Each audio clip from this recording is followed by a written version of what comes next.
আমার স্কিনে কোনো ব্ল্যাক হেড, হোয়াইট হেড বা ছোট, ছোট দানা, দানা যে সমস্যাগুলো নাই।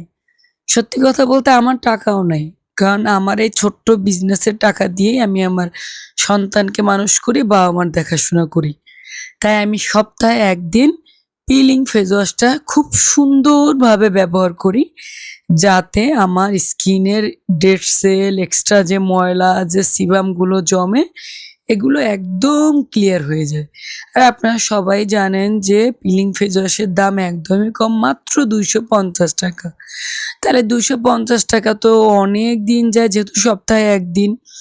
আমি একদম খুব সুন্দরভাবে নিজের স্কিনে ভালোভাবে মাসাজ করে নিই একদম সব জায়গায়, এবং গালের এই ২ সাইডে এবং থুতনিতে মানে এত বেশি হচ্ছে ডেড সেল জমে, সিবাম জমে। এসব জায়গাতে তো আপনারা সবাই জানেন যে গুড়ি, গুড়ি দানা, দানা একটু বেশিই থাকে নাকের ২ সাইডে, তারপরে হচ্ছে গালের সাইডে। আমি একদম খুব সুন্দর করে ভালোভাবে ম্যাসাজ করে নিই, এবং আমার কাছে মনে হয় যে একদম স্কিনটা ফ্রেশ হয়ে যায়, এবং ঠোঁট সহ, ঠোঁটেও কিন্তু ডেড সেল জমা হয়। ঠোঁটের ২ সাইডে মানুষের কালো হয়ে যায়, ওখানেও ডেড সেল জমা হয়। নাকের সাইডে কিন্তু কালচে হয়ে থাকে, ওখানেও ডেড সেল জমা হয়। এই আমরা যে নোজপিন পরি ওইখানে হচ্ছে গিয়ে অনেক সময় ক্রিম লেগে থাকে, আস্তে, আস্তে ওইটা আ ঘন হয়ে স্কিনটা জমে যায়।